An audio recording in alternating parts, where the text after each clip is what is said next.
Like Gilmore Girls is Luke's Diner, Friends is Central Perk, or Cheers is Cheers, today's cozy family comedy Higher Grounds is set in an eponymous coffee shop and features 4 generations of precocious ladies, so stay tuned. Welcome to Popcorn Talk, featuring movie discussion, news, and interviews. Popcorn Talk. We talk movies.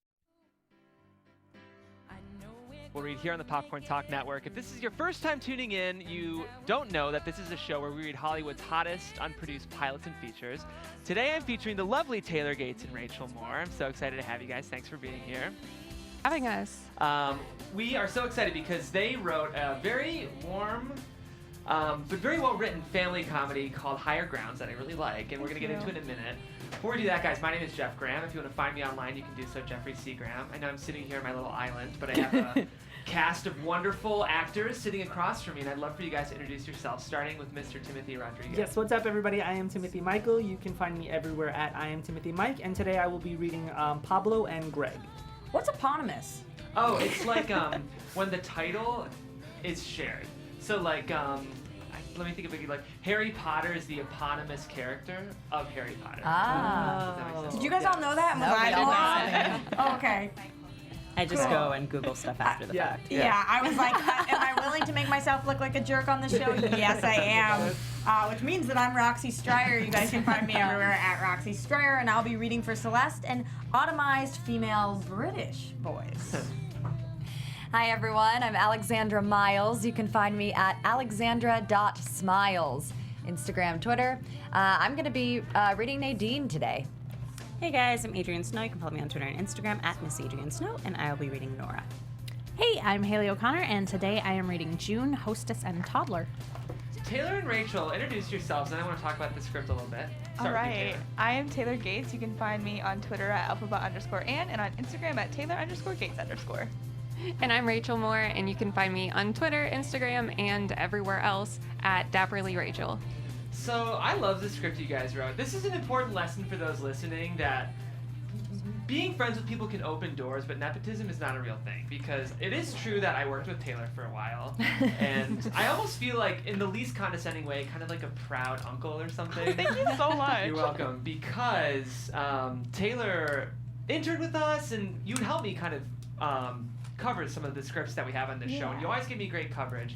And I knew that you were a writer, so I was so excited about the opportunity of potentially bringing you on the show.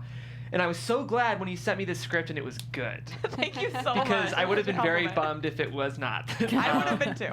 And it's important for me to note that just because I knew you before, that's not the reason in any way that I picked the script. It's just a good example of, in Hollywood, knowing people is good, but you have to do the work and be talented to, make something happen. So I love this script. I would love to hear a little bit about your two's partnership, and then also just a brief kind of 1-minute intro into the world we're entering before we get into it. Sure. We were approached by a professor who recommended us to enter into a contest, but she approached us separately, and then we were like, oh wait, we are better as a team than we ever were apart. And so it was important to us to write a script about strong, independent women, and that's kind of where we start. We've got 4 generations of women who have all had children really early, and they are kind of embarking on their lives together now. Cool. Very well said. Great. Well, with that, I say we go ahead and get right into it, guys. Oh, and FYI, I'm also doing some acting today. I'm reading for Pothead, Doctor, and Server.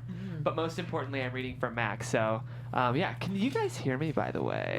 When you do that. You're not cool. as loud as the AC is, but you're pretty loud. Great. I have it right on my lips as much as it can go. So I don't know what else. But I think we're good now. I can hear myself. So with that, I say we go ahead and get into it. Guys, this is Higher Grounds, written by Taylor Gates and Rachel Moore. Interior, Frost living room morning. June Frost, newly 16, eccentric, sits with her feet up on a sofa. Her best friend and coworker, Paulo Gugino, also 16, artsy as hell, watches over her shoulder as she reads a birthday card. Happy 16th, bitch. Try not to get knocked up this year. Wow, bold. Thanks for that. You can read the last part. Love, Pablo. You're welcome.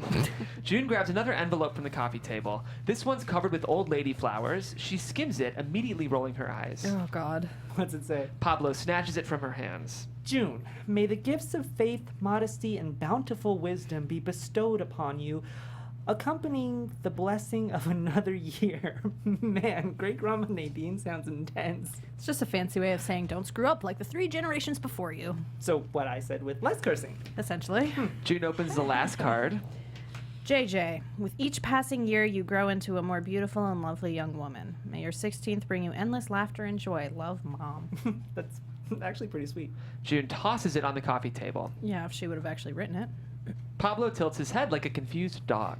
Celeste has been writing these for the past 6 years. She plays dumb when I ask, but it's her handwriting. Pablo, cover her eyes. Speak of the devil. Pablo complies. Celeste Frost, 48, June's grandmother, runs in, sticking her face through a cutout in a large homemade card. Sweet, but manic. Happy birthday. Pablo uncovers June's eyes. June, in turn, stares blankly at Celeste. Well, this one's just terrifying. Celeste's face falls. She playfully slaps June with the paper. Keep it up and I'll cancel your dinner reservation and make you eat my cooking instead.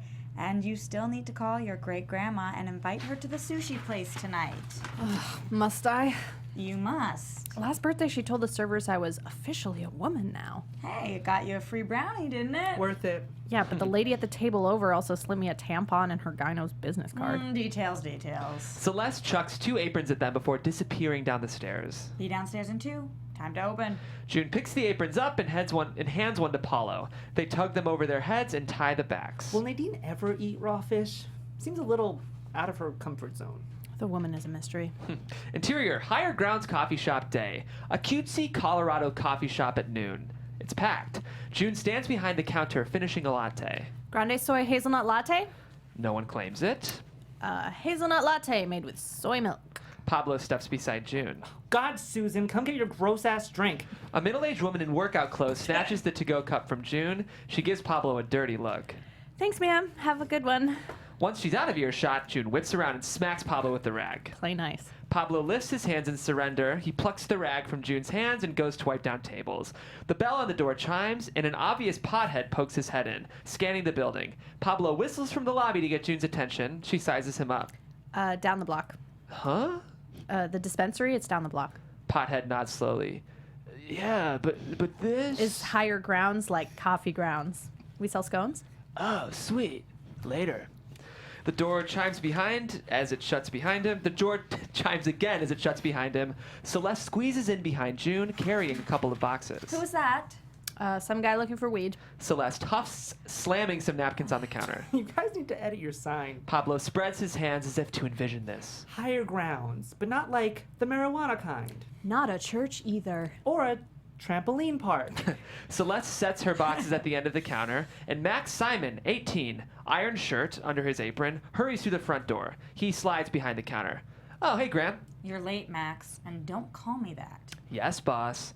Celeste kisses June's cheek as she passes. I'll be in the back doing payroll if you need anything. Put those up for me. You got it. Not you. Celeste heads to the back. June laughs, patting Max's arm. She hoists up the boxes. Oh, grab the door. Max swings the storage closet door open and June shuffles in. She starts unloading boxes until... Wait! Max heroically shoves his foot between the door and the entryway, keeping it from closing. Thanks.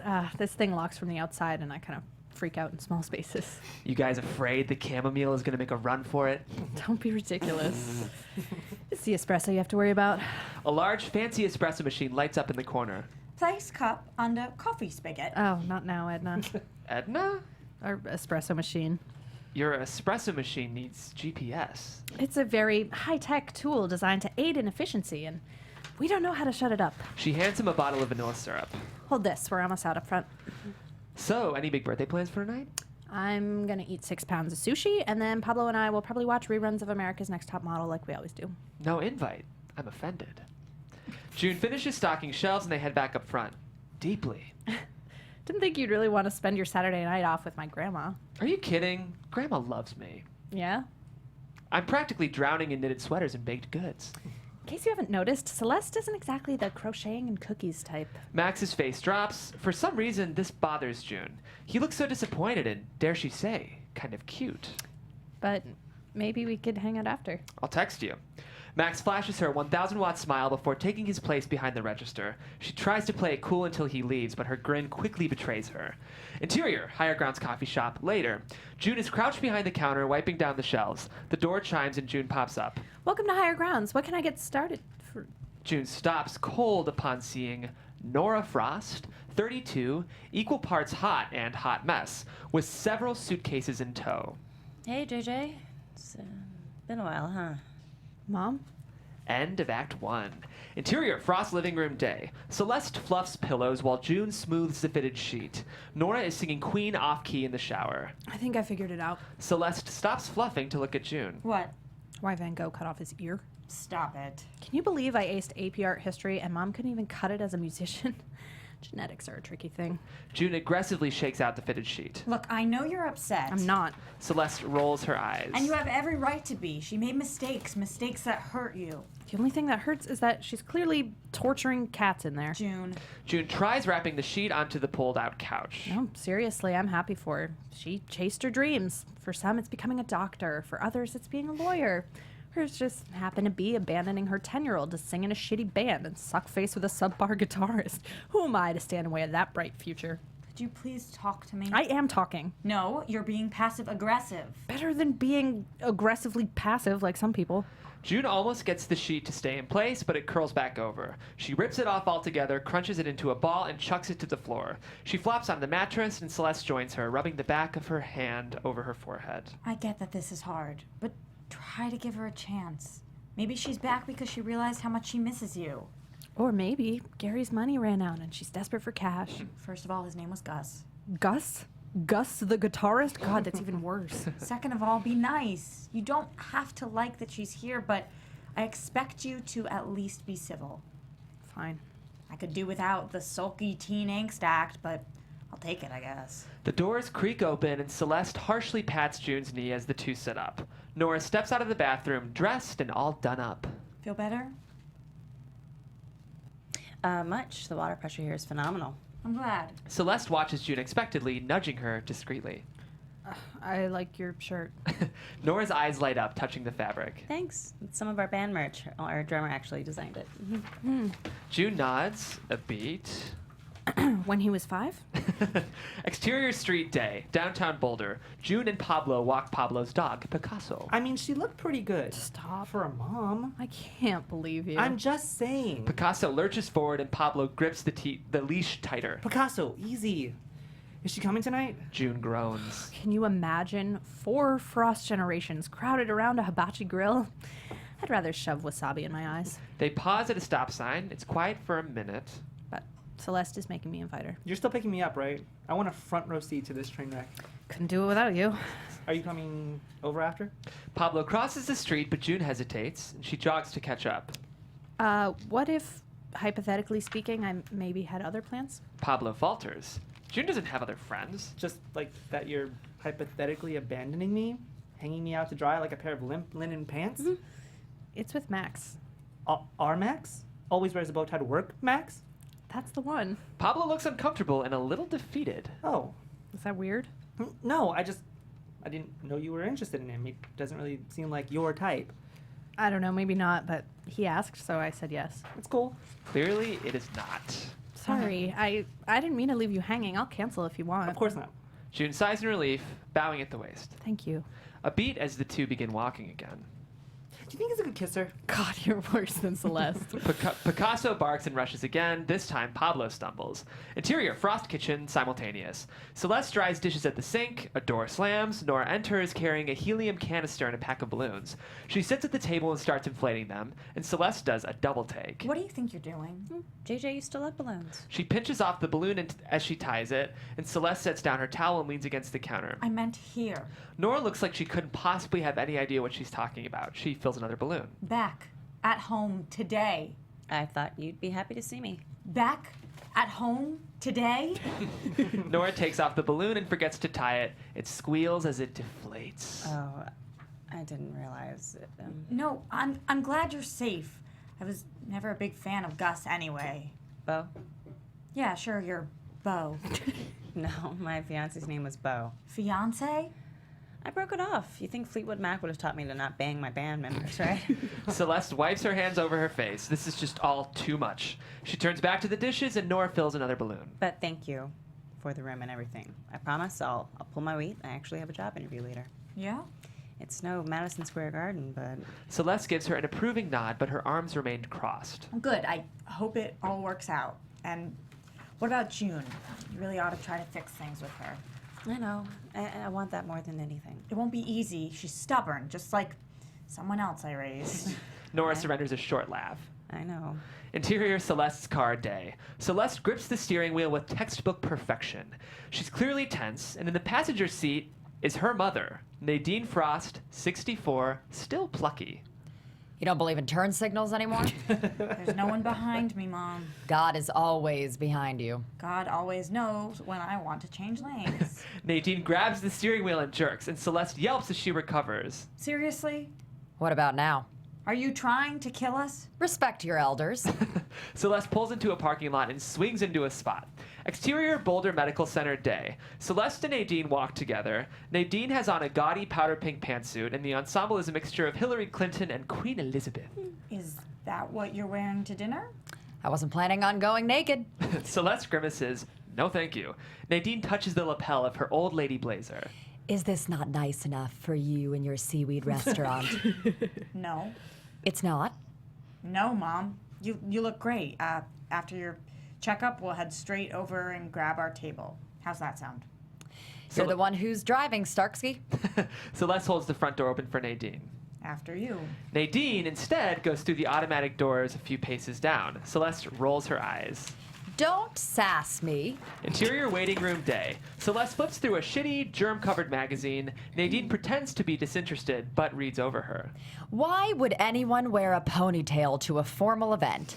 I can't say for sure. Tasteless. I'm sure Sandra Bullock cherishes your opinion. A nurse opens the door and leans out and scans the room. Nadine Frost? That's this one. Nadine peels herself up and disappears down a narrow hallway. Celeste eases back into her seat. She can finally breathe again. Interior exam room day. Nadine sits in a chair as a doctor holds up a stethoscope to her back. He's a ringer for Good Eats Alton Brown. Deep breath for me. Nadine breathes like normal, unenthused. Good news. You still got lungs. That's a real shock. The doctor sits across from her and flips through her chart.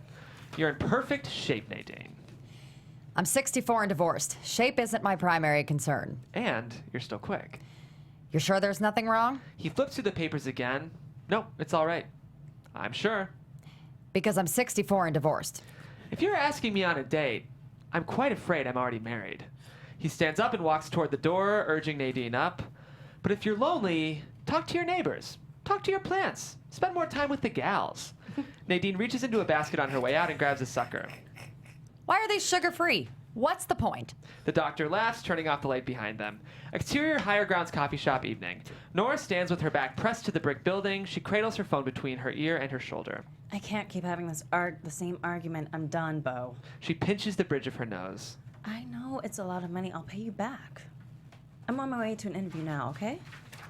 Through the window, we see June, dressed very 70s vintage, loose, flowery top and high-waisted light-washed jeans, hurrying down the stairs into the lobby. Interior Higher Grounds coffee shop continuous. A couple delivery boxes wait by the counter. June drops her phone and keys on a table and lifts one. She wobbles into the supply closet, propping the door open with a step stool. Interior closet continuous. June has her back turned toward the door. She's about to slice open the box. This is so much lighter than I thought it would be. June whips around as Nora inches into the closet, box in her arms. What are you doing? I just thought I'd give you a hand, JJ. It's June, and I've got it. I don't mind. June turns back to her box. As she's about to open it, she sees a shipping label in the corner. High Expectations, Medicinal and Recreational Dispensary. Why does this keep happening? What? June points to the label. If we get another accidental weed delivery, Celeste will lose it. Nora stares at the box with her in her hands. Light bulb. I'll run it over to them. You will? Yeah, you've got fun birthday things to do. I was on my way out anyway. June turns to pick up the box and puts her scissors away. Okay, yeah. Thanks, I guess. Nora pushes the stool out of the way. The door shuts with a definitive slam. June freezes, closing her eyes, eerily calm. Are you serious? Why? What?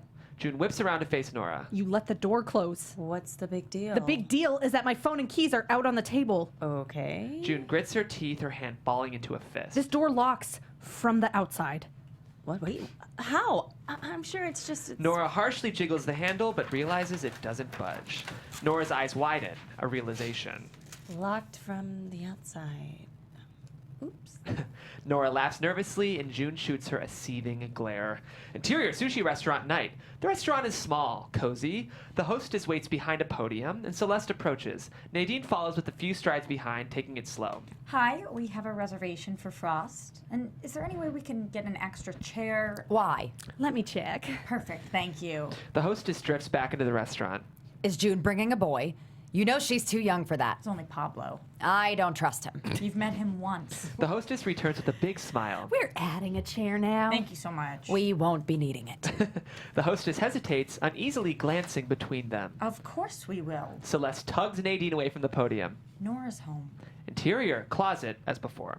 Why would you move the stool? I'm sorry, JJ. I didn't know. It's June, and why else would it be there to keep the door company?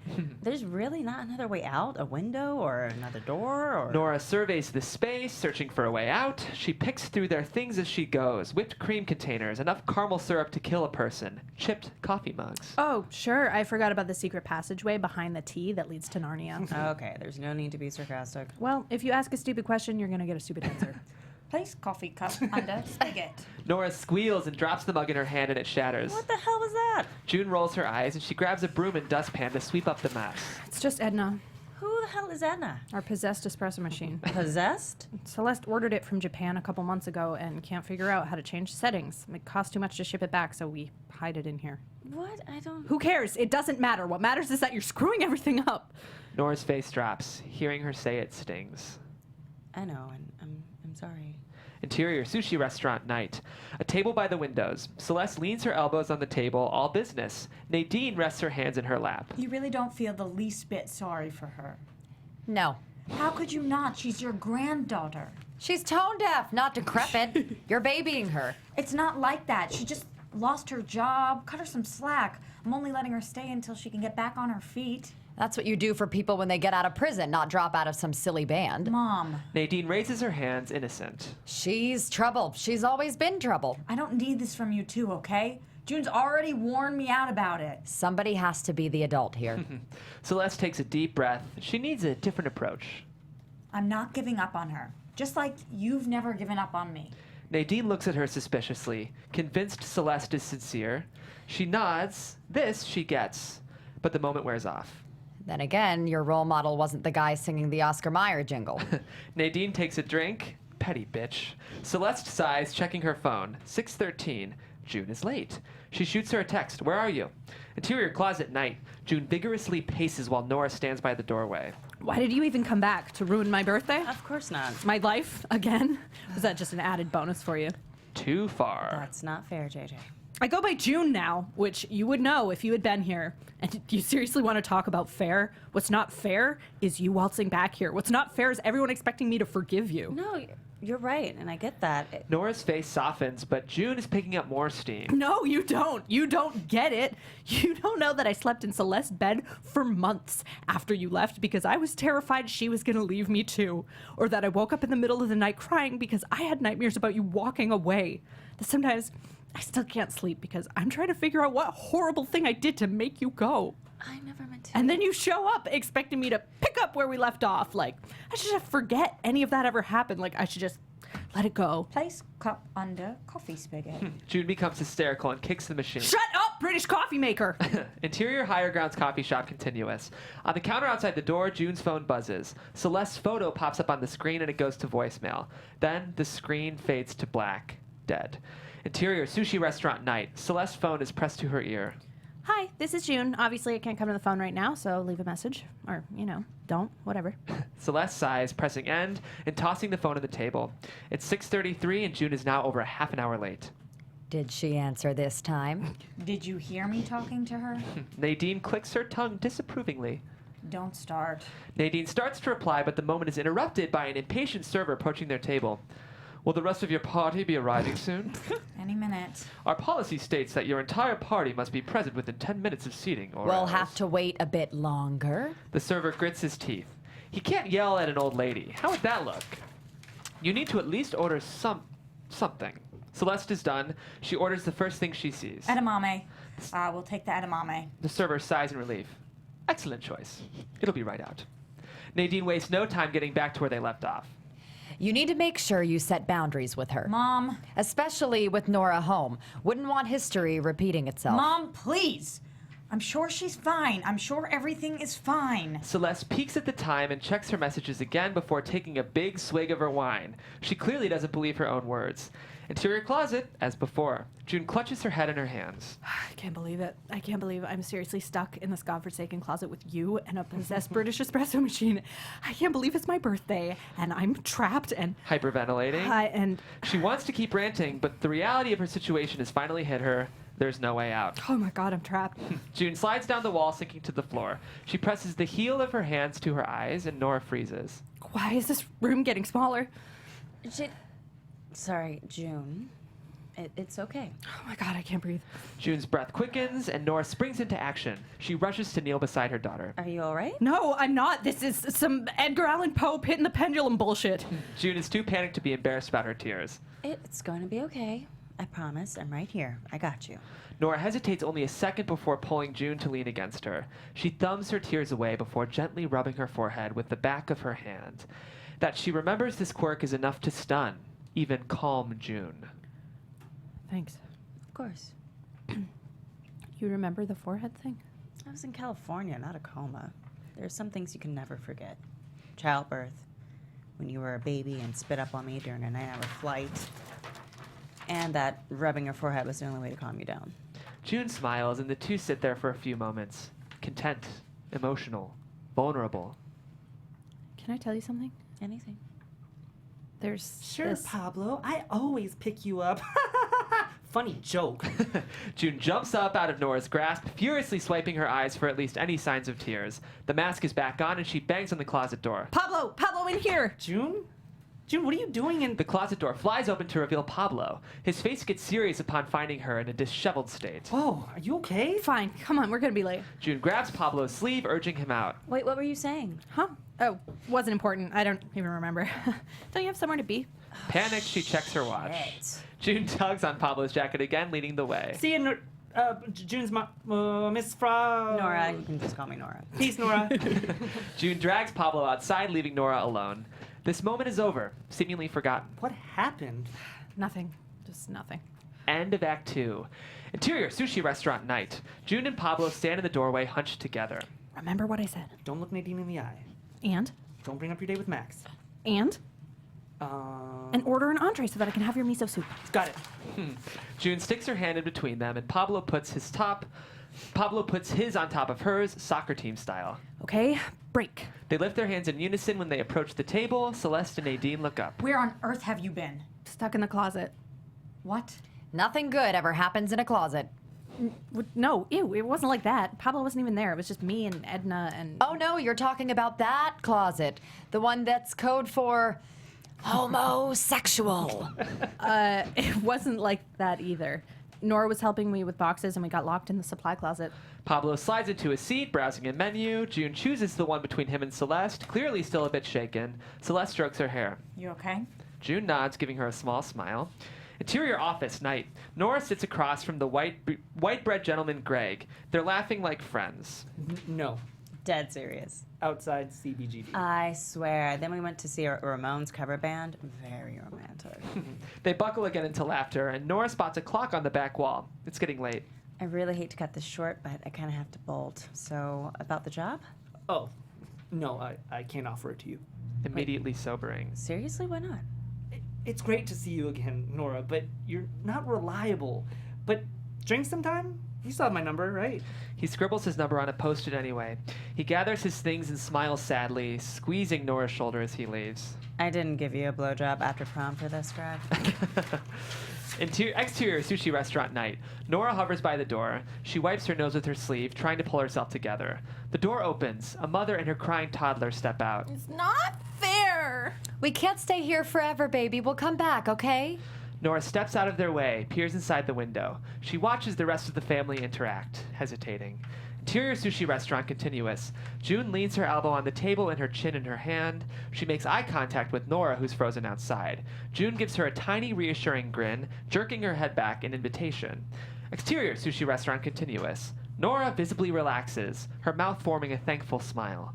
Interior sushi restaurant continuous. Nora slips into the seat at the end of the table. Sorry, I'm so late. About 6 years. Uncomfortable silence. Nora notices a glass of wine in front of her. Hallelujah. She takes a drink. June looks around, making sure the coast is clear, and she sneaks a sip from Celeste's wine glass. Of course, Celeste has an uncanny sense for this stuff, noticing immediately. Are you kidding me right now? Are you kidding me? You can't actually expect me to get through this dinner 100% sober. And yet here I am, expecting it. Celeste grabs the glass, putting it on the other side of her. A beat, June looks around again, preparing to reach for Nora's. Celeste, facing the opposite direction. Don't even think about it. June huffs, defeated, and places both hands on her lap. Celeste reaches over, puts her hand on top, and squeezes. They're still in this together. How'd it go, Nora? The interview? Oh, Nora takes another drink, prolonging the news. not so great. Shoot. You can't get discouraged, though. It was only the first one. Nora shrugs, swirling her wine around, debating. Well, I was actually thinking maybe I could pick up a few shifts at the cafe. What? June glares. Nora gets defensive. It wouldn't be long, just until I can find something more permanent, you know? Till I get my groove back. All eyes are on Celeste. She's caught off guard. She's about to say something when... We have enough employees. Sorry. June. She shoots June a warning look. June reacts innocently. What? We do. Celeste turns back to an anxious Nora. Of course you can.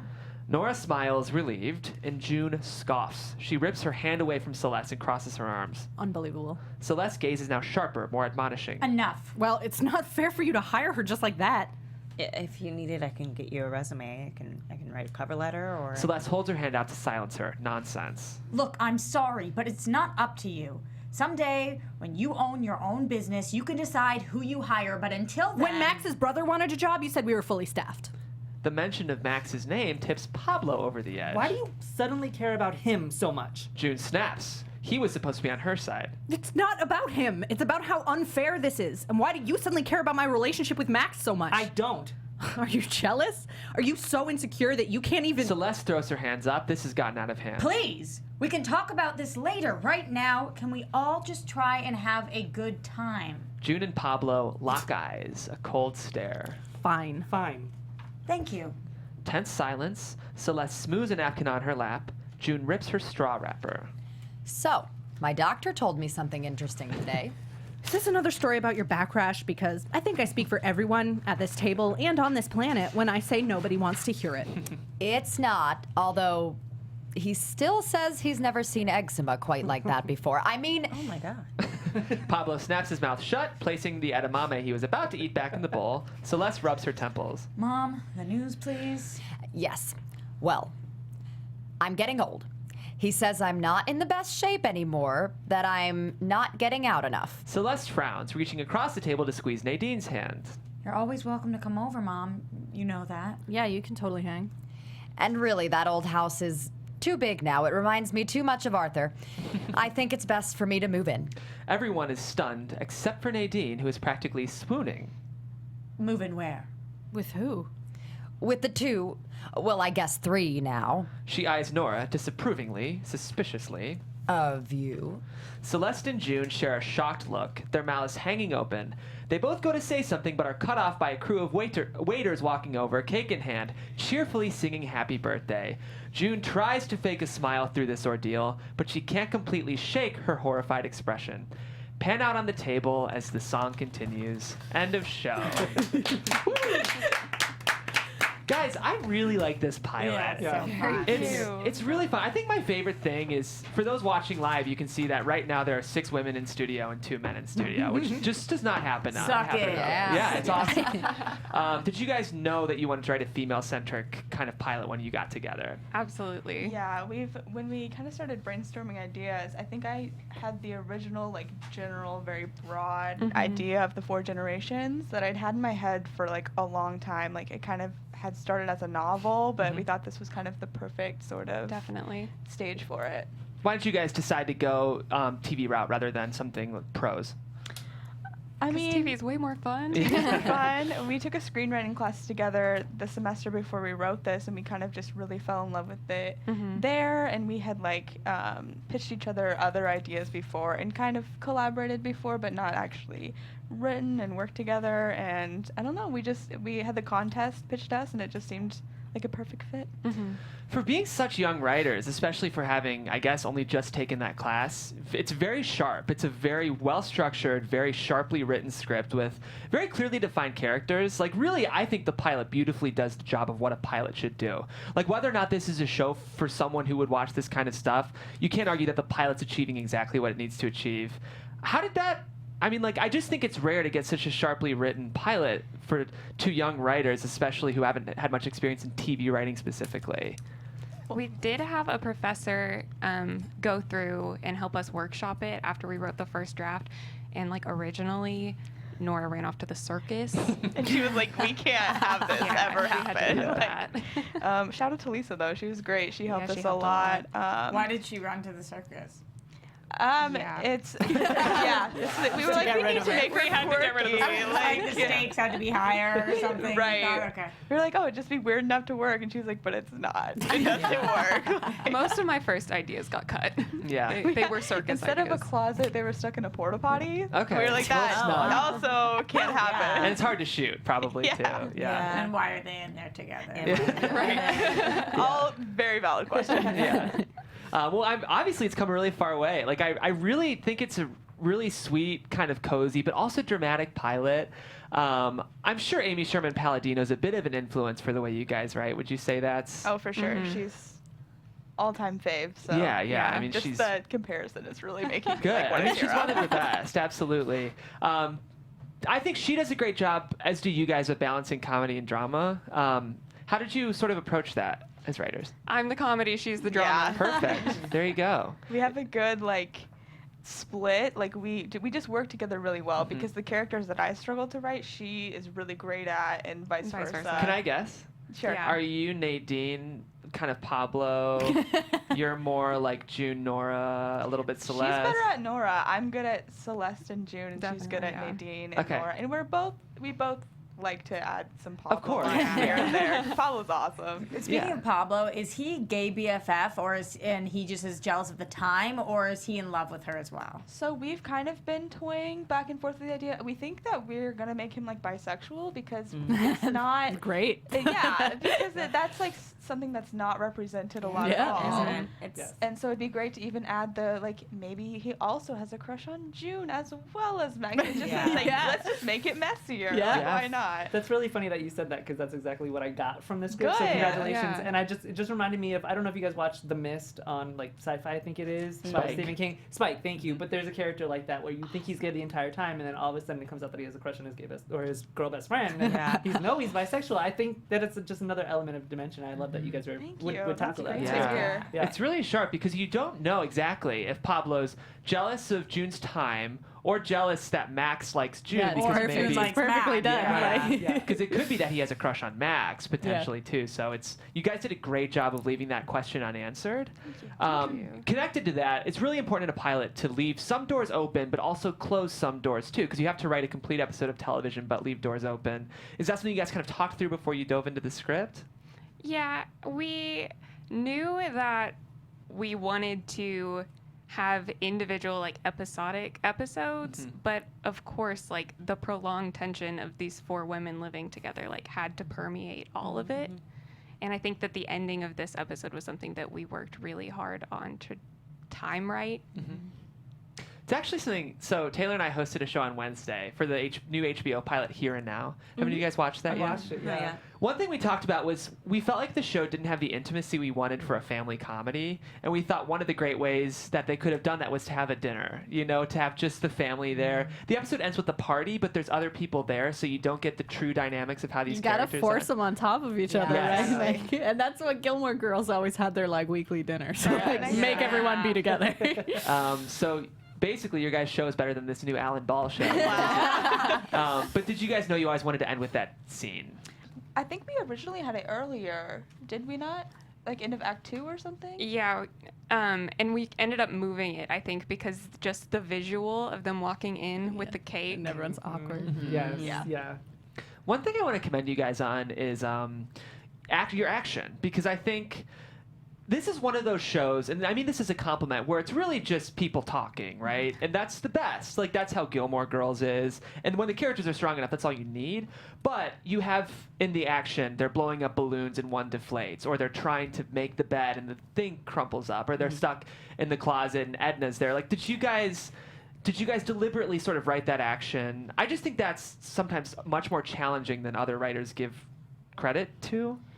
Yeah, I think that's definitely something. Always just trying to hit the beats. I think like even action can make it put it over the edge and make it more dramatic, or like hit it funnier and like make it surprising. So I think it was all about the beats and the timing of it, and so that action really helped with that. And something we definitely strive to do is make the action really short. We don't like Yeah, I super love long that. paragraphing. Thank you. Yeah. Screenwriting class, guys. We learned so much in there. For Clearly, real, you had a good so, teacher. I yeah, mean, we like, did. because you're achieving all the things that it takes writers a long time to learn, I think. This also isn't a script full of so much action. Like, you don't need to put, I like when you said it's cozy, the restaurant's cozy and quaint or something. It's like, I don't need to know what color the chairs are and like what the exact volume is and who's sitting at the first table on the left. Right. Like, and I just got it. I was like, oh, it's a mom and pop kind of place. Right. Great. I think something that I have to commend you guys on is the amazing dialogue between the actors. And I don't know if you guys have actor friends or if Lisa, your teacher, helped you with the dialogue between the actors. Or if you're actors yourself. Or your actors yourself. Thank you, Roxy. There are but other actors out there, too. No, of course. I'm the only I'm one, you teasing you. guys. So true. So true. But I just love the sharp dialogue between the actors. And doing this show, we've come across writers who, I mean, every script that has been wonderful, but there has been some, struggle between, actors just communicating with each other through the dialogue. We have to ad-lib or something like that. It really wasn't necessary in this script. The dialogue between the actors is really sharp. Thank Agreed. you. And it was, I think the sharpness helped lend itself to the pacing for a good comedy. I mean, it was easy to keep on pace and keep it comedic. Yeah. Do you guys have Great. older friends?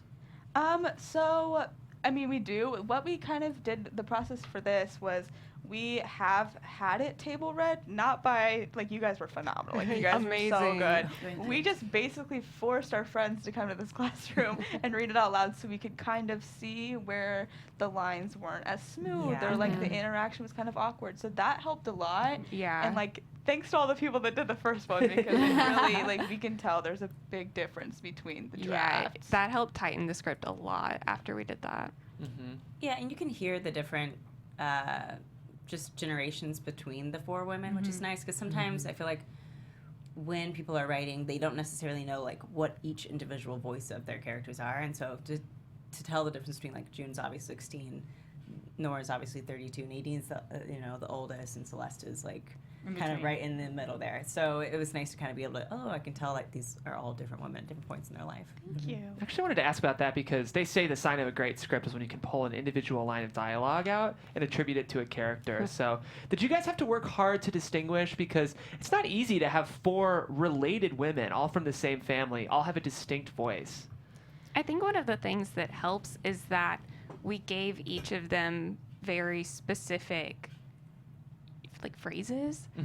When Nadine says Starsky, I fought for that because it dates her a little better. And Taylor was like, I don't know who that is. I don't get that. Starsky and Hutch. Yeah. What about the choice to have none of them, except kind of for June, have a man in their life? That's something that we're going to touch on because we've like mapped out like Yeah, we're yeah. so Good. extra. We've mapped things out because we It's just your love the job. show Yeah, so much. Yeah. And so that's something that we're playing with and toying with. But it was just important to us to focus on the women, at least in the first episode, because that's always going to be the heart of the show. Yeah. You know, if no matter what we keep writing, that's always what we're going to come back to. And so we didn't want to kind of waste space, I guess, on That's on not the anyone point. else. Yeah. We wanted And- this to be the heart. In regards to mapping, like how far, because I know when I write, I do occasionally write TV shows, and I always make sure that I know exactly how I want the TV show to end. So that way, like The entire thing. you the mean. entire thing. Yeah. in. So I can kind of know like where I'm going, and I know some people don't do that. And I was just curious, like, have you guys mapped out that far? You just like we got to season 1. No, we've written most of the second episode just Okay.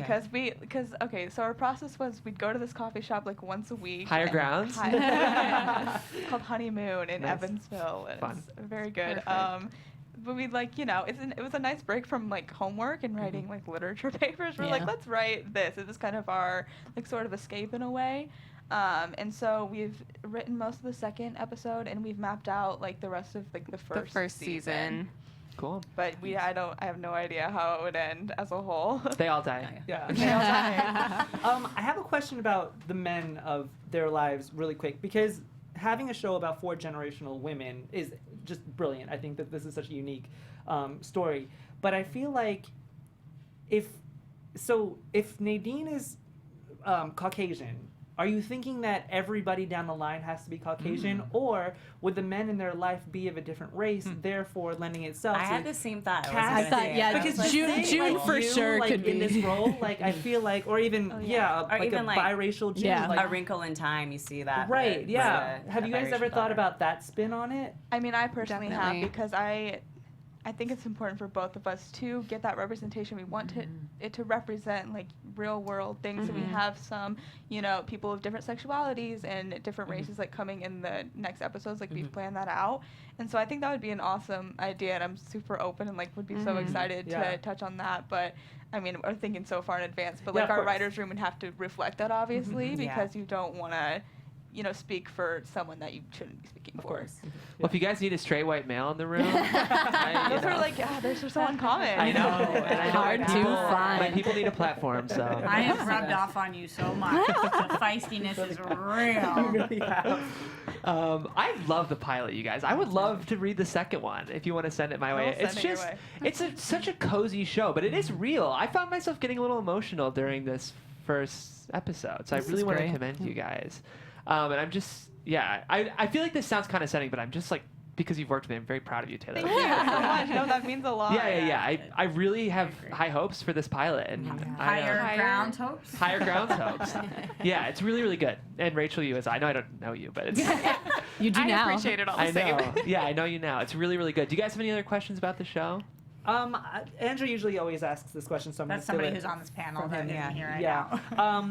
Having heard it read out loud the second time, is there anything that you guys really enjoyed? Is there anything that you still want to change?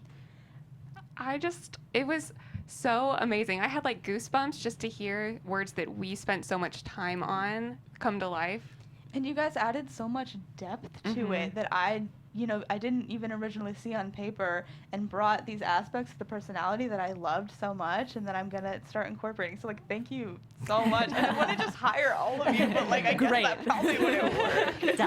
But, it was amazing. Really Thank put you. a lot of like wrinkles on it. You were Work great it as out. well. You were amazing. This might is be a something little you on could my maybe shoot, though. You Oh, know? totally. Or Yeah, at least totally. the dinner scene. I think like that scene, to your In a credit, restaurant. captures the personality of your character so much. And again, a show like this, all you need is the characters. They could go travel somewhere, and the show is still there because you guys have done such a good job of setting up the foundation of the show. So I don't know. You might want to consider shooting it. Like that's how Damien Chazelle got Whiplash greenlit. Was he just shot one scene and Different with the film. yeah, that's yeah. But yes. he shot shorts for that and La La Land, so You never know. possible.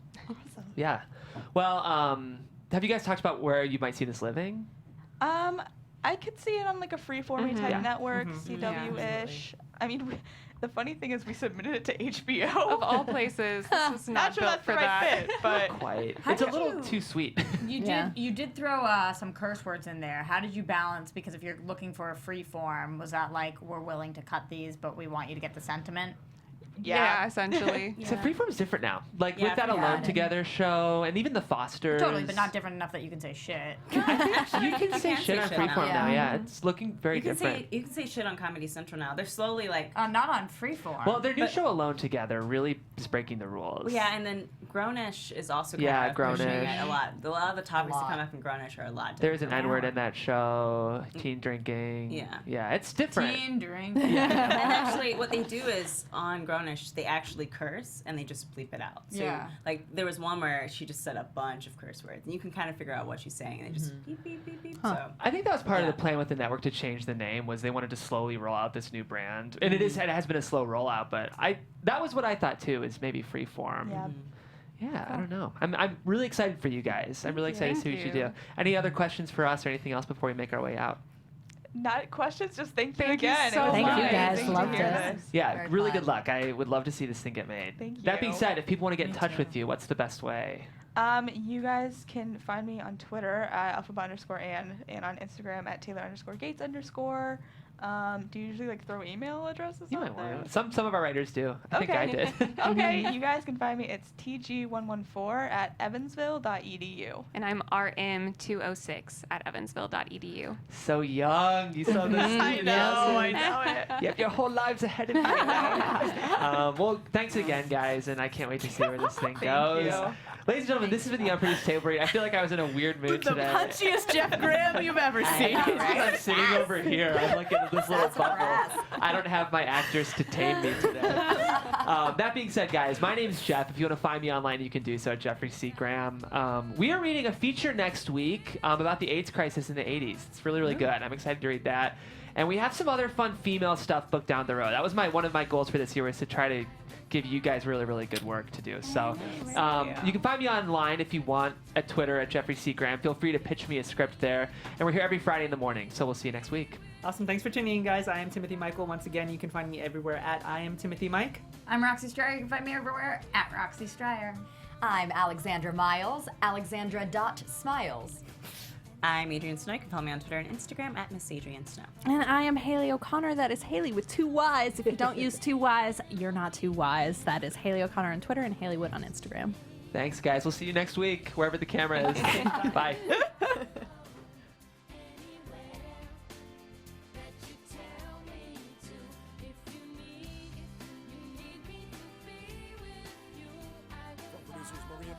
Kevin Undergaro, Phil Svitek, and the entire Popcorn Talk Network.